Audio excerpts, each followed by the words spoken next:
Bom, você é professor do Departamento de Geografia da USP.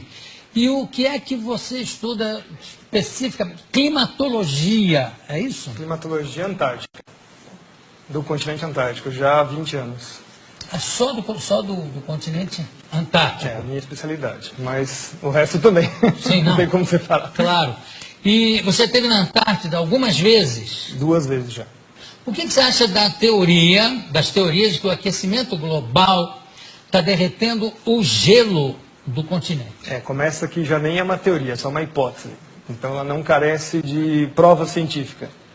Então é isso que é o pior. Você tá... Não carece não tem prova científica do aquecimento global. São 26 anos, na verdade são 3.000 anos que essa história já existe. Nossos pesquisadores da equipe da Climagel já foram buscando essa informação. Já se discutiu isso nas ágoras das póleis gregas. Se cortasse árvore ia mudar o clima do planeta. Na Grécia Antiga já se discutiu? No Senado Romano se faria ou não os aquedutos porque ia mudar o clima e por aí foi. Até hoje nós estamos com essa historinha, a mesma coisa. O clima vai mudar, o homem mexe no planeta, não sei o quê, e não mexe nada. Mas é engraçado, tem relatos de uma civilização, não sei se é a Inca ou se é Azteca, aonde eles iam cortando florestas para usar essa madeira, inclusive para queimar essa madeira, com aquecimento, etc. E à medida, quando chegaram nas últimas árvores, que acabou a floresta, que a civilização também começou a cair, a entrar em decadência. Não tem nada a ver uma coisa com a outra. Você destruiu aqui, não tem consequência? Não pode ficar... Tem que tomar muito cuidado com isso, porque isso são ações locais e não são ações planetárias. Mas no local funciona. Mesmo assim, a alteração é muito pequenininha. A cidade de São Paulo faz o seu microclima, por exemplo. Assim não. E aí o clima global é outra coisa. Mas o discurso desse pessoal é que a cidade altera o clima do planeta. Portanto, a cidade tem que se adaptar à mudança do clima, que ela mesma fez. Mas espera aí, raciocínio circular, Agora, como é que quer dizer que o gelo não está derretendo lá? Não, o gelo derrete e congela de novo. Tem os seus ciclos, Isso já é muito conhecido desde o final da Segunda Guerra Mundial. Primeiro que o próprio cenário de guerra era o cenário polar, A gente está acostumado a sempre ver o mundo no planisfério, acha que os Estados Unidos está de um lado de cá, a Rússia está do outro lado, eles vão se matar por mísseis por cima do Atlântico, Não, eles vão se matar em cima do polo, Na verdade, eles estão pertinhos um do outro, Então, o conhecimento do gelo, já na época militar, já é muito difundido. Então, o próprio Ano Geofísico Internacional, 1957 até 58, estendido até 59, a primeira missão dos americanos foi atravessar o polo e, inclusive, colocar um submarino nuclear no polo. Embaixo da Isso, exatamente. Foi o submarino Nautilus, que conseguiu, em 57, atravessar o polo todo.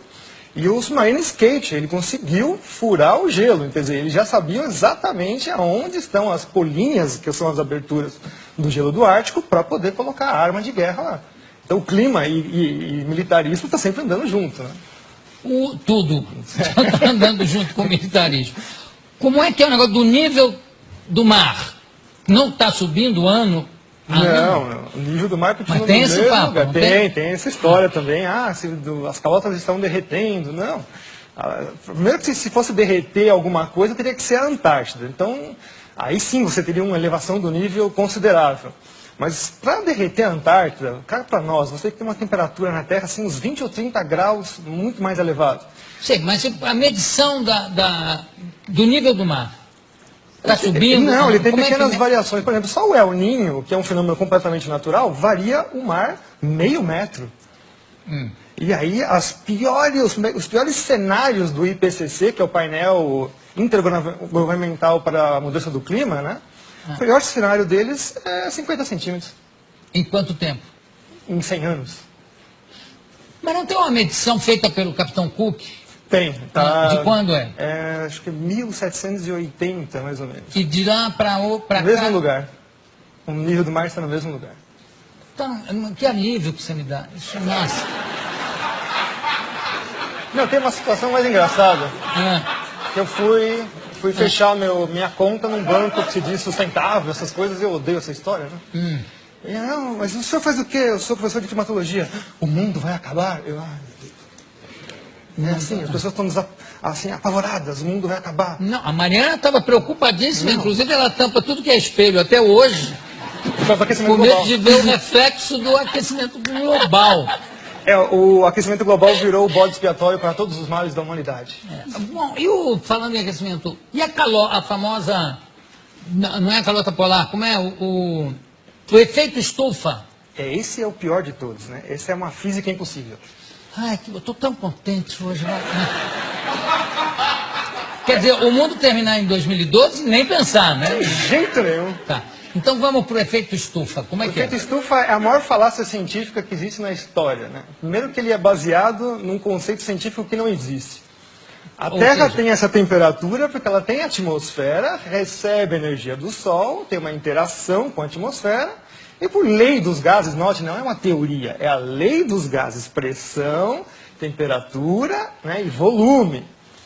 Então, por causa de ter uma atmosfera, nós temos essa temperatura. Eu adoro essa discussão assim que os aquecimentistas, que são os que trabalham para o lado do aquecimento global. Não, mas o maior exemplo de que o CO2 realmente acaba com o planeta Terra, acabaria com o planeta Terra, é Vênus. Aí eu falo, é? É. Tá, qual é a pressão atmosférica na superfície de Vênus? Não sei. São 90 vezes a pressão atmosférica da Terra. Portanto, a temperatura lá é de 400 graus na superfície, não é por causa do CO2, é por causa da pressão atmosférica da atmosfera de Vênus. E Vênus também tem o problema da camisa, né? Que deve ter uma certa influência. Agora, quer dizer que não há o efeito estufa? Não, essa física não existe. Então, o negócio do pum dos carneiros da Nova Zelândia, você já ouviu falar, né? Já!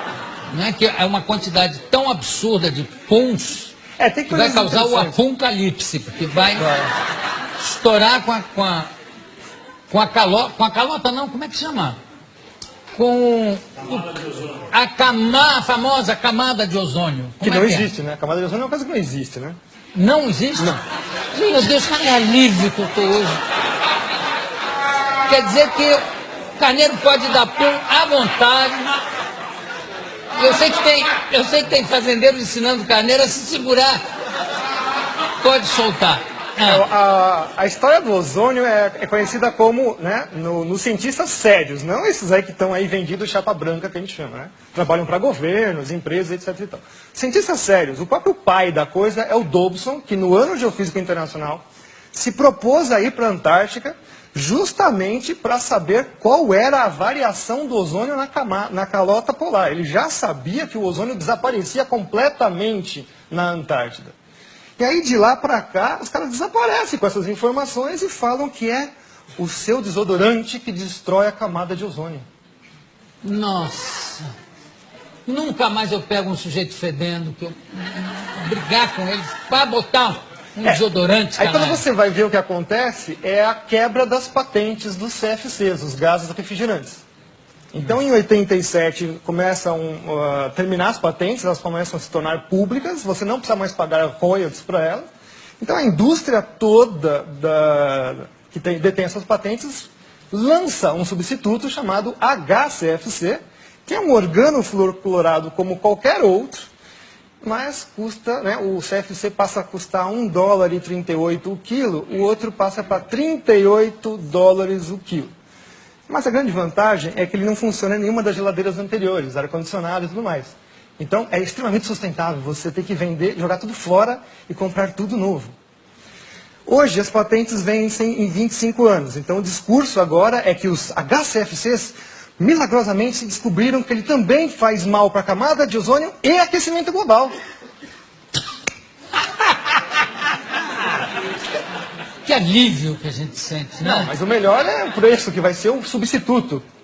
Que as empresas agora falaram que vão garantir que não vai dar mais problema. Né? $128 o quilo. E também não vão funcionar nos outros equipamentos. Isso tem sempre essa jogada, né?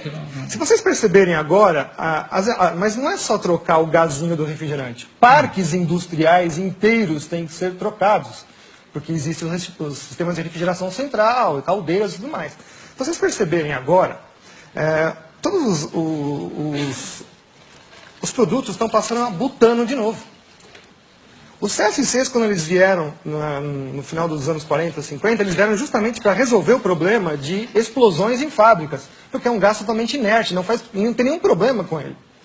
Então, hoje nós estamos voltando para trás, né? Começo do século XX de novo, por uma mentira que é que esse gazinho destrói a camada de ozônio. Qual é o gás que destrói a camada de ozônio? A hipótese, é uma hipótese de novo antrópica, que nunca foi provada, é que os CFCs, os gases organofluorocorados, conseguem destruir a camada de ozônio. O butano não. O butano está isento disso. Ele fica lá, por enquanto, né? Até alguém arrumar um problema com ele.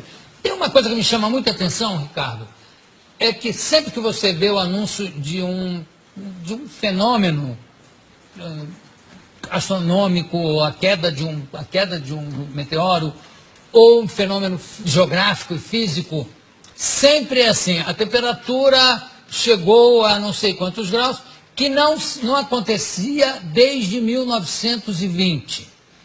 A nevasca que aconteceu esse ano não se via desde 1887. Quer dizer que sempre anteriormente teve alguma coisa pior? Sim, nossa, muito pior. Pois é, então por que essa coisa catastrófica, né, de achar que a próxima será a pior? Se nunca acontece isso. Os registros paleoclimáticos mostram coisas assim muito piores, tipo o nível do mar subir 50 metros em 100 anos, a temperatura subir em 50 anos 8 graus, e o pessoal está falando que vai subir meio grau em 100. Que isso? É piada isso? Isso é uma piada. Olha, tem gente já querendo fazer pergunta ali na plateia, não é? Pode fazer, faça. Você disse que esse negócio do aquecimento global não tem nada a ver e tal. E, assim, o meu pai, muitas pessoas mais velhas que eu conheço, dizem que São Paulo na década de 60, 70, era tipo, conhecido como a terra da garoa, que era muito frio. E hoje agora, você pega a época do verão, tá um baita calor, um calor insuportável. O que você pode explicar sobre isso? Isso daí é o efeito do clima no local, né? Então, isso não é um efeito global. O caso da garoa, por exemplo, nós tivemos um trabalho científico feito agora em 2009, 2010, mostrando que nos últimos 3 anos ela voltou com a mesma intensidade dos anos 30, 40. Então, na verdade, também a garoa é um fenômeno cíclico. O que carece hoje em dia muito é a observação. Nós temos pouca observação realmente dos fenômenos climáticos dentro da cidade. A gente até fala que é o clima citadino, na verdade, né? Em geral, nós temos também pouca observação. A partir dos anos 90, fechou-se estações meteorológicas no mundo inteiro. O próprio presidente Collor de Mello fechou diversas estações meteorológicas aqui no Brasil também. Então a gente carece bastante de informação meteorológica em loco. Os satélites medem, mas sempre tem assim um problema de método, enfim, não é uma coisa tão fácil. A influência do desmatamento no clima global. Não existe. Não, infelizmente. Não existe? Não. E no clima local? Mais ou menos. Uma coisa que as pessoas também não sabem. A Amazônia, então, não é o pulmão não, do tem mundo? que tomar cuidado. Não, nunca foi. Nunca foi. Nunca foi. Essa teoria já foi derrubada nos anos 80. Já. Não São é nem os a oceanos. pleura, nada? Não, são os oceanos.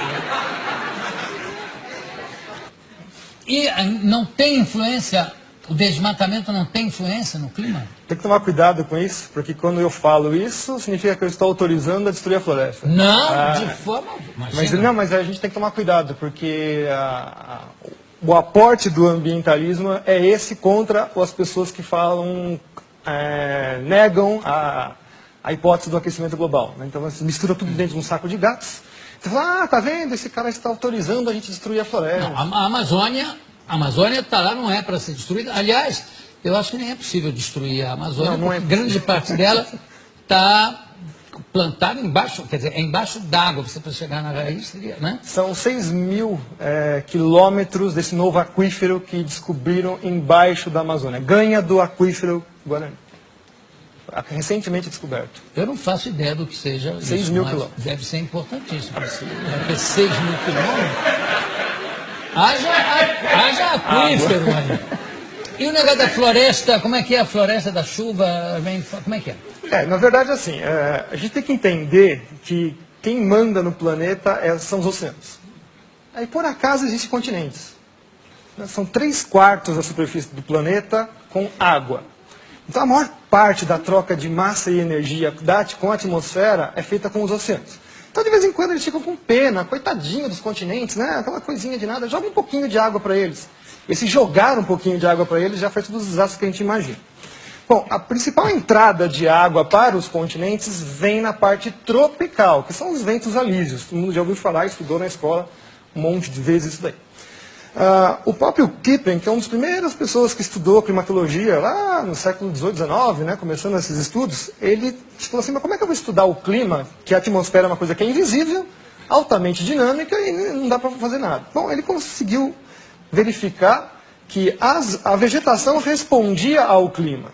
Então ele viu assim, olha, gozado, né? Nessa parte toda do planeta, salvo algumas exceções regionais, você tem florestas extremamente virtuosas, imensas, e é justamente onde chove bastante, onde você tem as principais células de trovoadas, né? Os relâmpagos fixam nitrogênio na chuva e, portanto, jogam isso na superfície. Então tem toda uma simbiose aí entre os fenômenos da atmosfera. Então as florestas, o nome técnico da floresta em inglês, por exemplo, eles chamam rainforest, né? Então, florestas de chuva. A floresta está lá porque chove, não chove porque tem floresta, vocês entenderam? Então quer dizer que se você cortar, vamos supor que você, né, vamos fazer assim um cenário hipotético, já que eles adoram fazer cenários, vamos fazer também. Vamos supor que você tira toda a Amazônia de lá, tira tudo lá, 20 anos depois está tudo de novo nascendo. Tudo de novo nascendo. Mas leva 20 anos. 20 anos. Que não é nada na história do planeta.